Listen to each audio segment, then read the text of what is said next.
Happy Friday, the 7th of May. I'm coming to you from my backyard, so you can see behind me we've got lots of woods.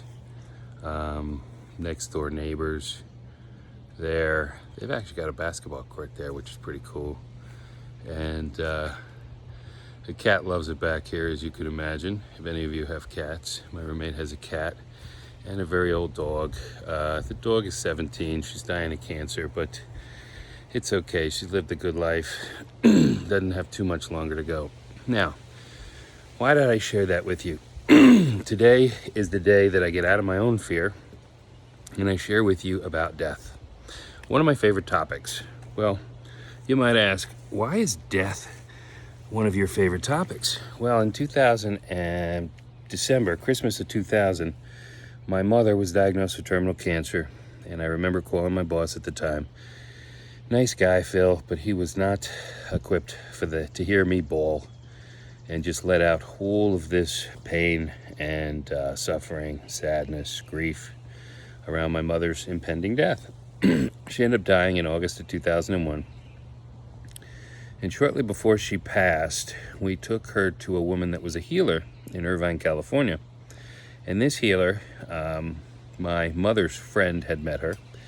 And as soon as we walked in the door, my mother was, riddled with cancer at that point. She had lost her muscle. She was in a wheelchair. I had to pick her up and put her in the car, pick her up, put her back in the wheelchair, carry her up the stairs, because when we were at my big sister's house, because that was the only way to get to the front door, was up a long flight of stairs.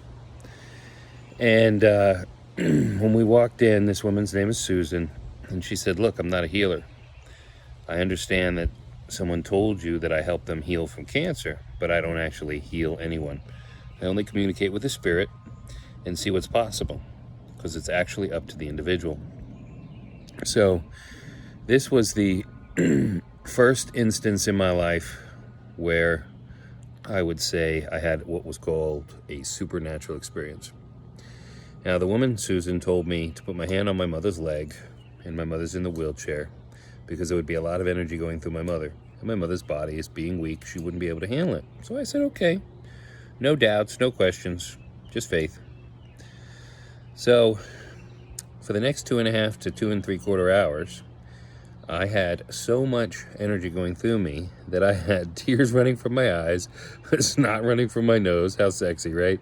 Extra saliva from my mouth. Must have gone through 2 to 3 boxes of tissues. And I was even making a noise, like a oh. And I was aware that I was making the noise, but I wasn't able to be conscious of potentially stopping it or potentially examining it, potentially observing it, like I am right now with you. It was just in the midst of the process. And I kind of liken it to the act of sex, I guess. Sometimes you're making noises and you're present that you're making noises, but you're not really present that you're making noises. If that makes any sense at all, then you understand me. And if it doesn't, then you don't. And that's okay. So Susan led me to another woman named Sharon, who was a retired principal in San Antonio, Texas. Wonderful lady, wonderful lady. And Sharon ended up doing what Michelle Pfeiffer did in the movie when she was teaching kids who were going to fail. And she had to kick one out, and then the other 29 passed, and they ended up graduating, and that was in the city of Houston. When no one really cared about those kids, she did. So Sharon led me to a series of books to help understand what happens before you're born, what happens after you die. Now, this is really the question. What happens before you're born? What happens after you die? So I was led to Dr. Michael Newton. And Newton, let's see, how can we do this? Newton was a UCLA professor and a practicing psychologist and psychotherapist. Now, he started practicing in the 70s, and he came to the same conclusion a lot of people had, that psychotherapy, if it works at all, it's very slow, and it really depends on how much work the individual or the participant wants to put in. Are they reading? Are they doing some contemplating? Are they trying to apply what they hear and what they learn in their life? Are they taking action. So Newton wanted to make an impact in people's lives quickly. So he learned something called regression therapy. Now that would be to get someone to lie in a chair and relax, and not everybody can do this, and that's okay. He explains that. And he's doing this, and you help find, let's say, a trauma that occurred in childhood, or something that's holding you back in a relationship with a significant other, or you're having trouble with your mother or father and you want to have a healed relationship. Newton would help you find where the beginning of that break happened somewhere in childhood, and how to heal from that, and how to move past that in life, how to let go of these traumas, these pains, these ills, these things that stop us from succeeding and having whatever we desire in life.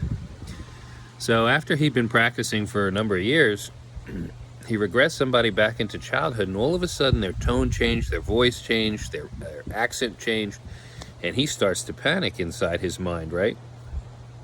And so there's a man lying in the chair, but it sounds now like a female that's speaking. The man was from California, so they really didn't have any type of accent, but yet they were speaking like they were from the Northeast. So he's worried he may have screwed this person up, right? Oh my God, I might have messed this person up. So he gets a thought in his mind, and the thought says, ask what year it is. So he asks the patient, what year is it? The patient says it's 1863, and he asks to describe the scene. And it's a woman describing a scene with her and her husband and one child in a covered wagon leaving Pennsylvania, going west, looking for a better life. Their carriage, what is it called? Their wagon was attacked by Indians, and she took an arrow to the heart, and she falls on the ground, and she's dead. But she's not dead. She rises out of the body, and she's trying to communicate with her husband that, hey, I'm okay, nothing's wrong with me, I'm all right, I'm not in pain, there's no problem here.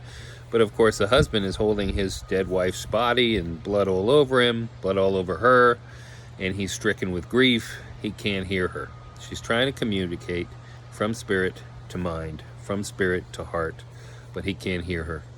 Okay? So that brings us to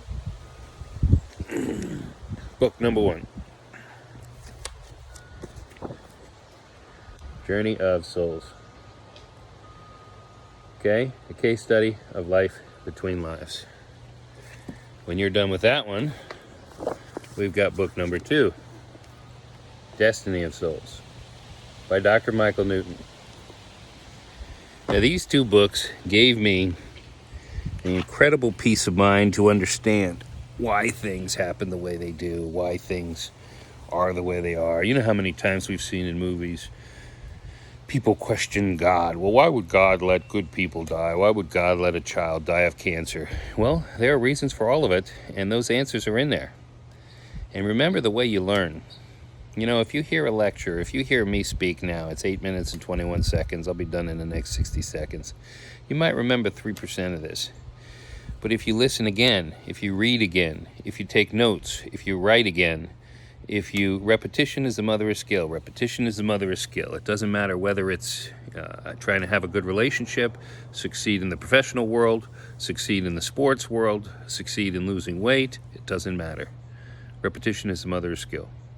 So my suggestion is to read a page or 2, put the book in your bathroom. Don't stress if you're not a reader. Yes, you can listen to it on audiobook, but how much do you really remember on audiobook? When I do audiobooks, I got to listen 80 times because you know me by now. I want all the details, right? So I hope that helps you to let go of any kind of fear of death or fear of dying, or fear of not understanding why some shit happened to you, or why some shit happened in your life, or why some shit happened to someone you love. You can really begin to let go of that fear and understand that there is a plan, there is a purpose. And yes, it is divine. For those of you that believe in a higher power, there is a power greater than us. For those of you that don't worry about it. Read the books anyway. I think that all of you can get something positive from them and start to let go of any fears that you have, fears that you may not even know are in the way. And that's why I mentioned what I said before. You got to let go of your fear and take action. That's what courage is. It doesn't mean the absence of fear. It means taking action in the face of fear. So I hope you guys have a wonderful day. Journey of Souls, Destiny of Souls, Dr. Michael Newton, former UCLA professor. Enjoy wherever you are.